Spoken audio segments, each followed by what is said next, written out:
ขึ้นบ่ขึ้นบ่โอ้กราบทักทายสบายดีพ่อแม่พี่น้องที่กำลังที่ตามมาส่งคลิปอยู่เนาะเอามาอีกคือเก่าพี่น้องเลยทีนี้มาบุญบังไฟบ้านหลวงปู่เมืองไซบุรีแขวงสวรรณเขตทางนี้กำลังคัดกำลังถูนี่เตรียมขึ้นไปจุดจุทานบรรยากาศตอนนี้ก็เริ่มคึกคืนแล้วล่ะคนก็เริ่มหลั่งไหลลงมา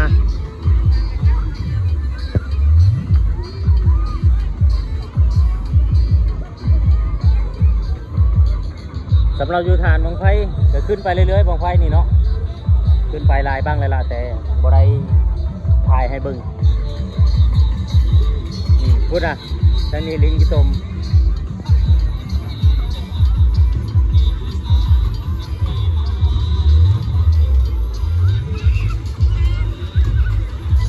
ฝนตกข้างกันหน้าพี่น้องเอ้ย3 ปีมา3 ปีฝนก็ยังตกฝนตกผู้ปีมา3 ปีนะปีนี้เป็นปีที่3ทั้งเอ็ดบินได้มากับฝนตกน้ำเต็มให้เต็มคันนี่นะมะเร็งยันงอกเบาๆมะเร็งนี่ผู้แช่ผู้สาวผู้เฒ่าผู้แก่เนาะลงมาตุ่มโฮมอยู่ทงเบิดเดี๋ยวนี้เนี่ยผู้สาวเนี่ย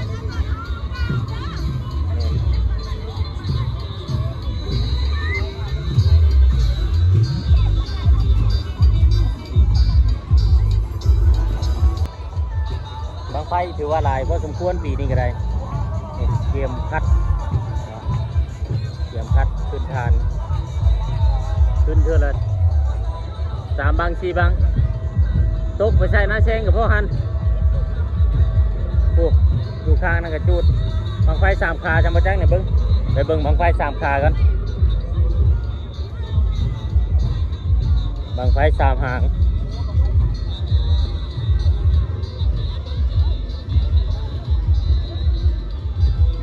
ที่ขึ้นอยู่บริเวณเนาะ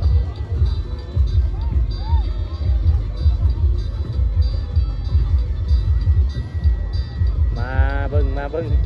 ว่ามันจะขึ้นแบบไหนบางไฟ3 ขานี่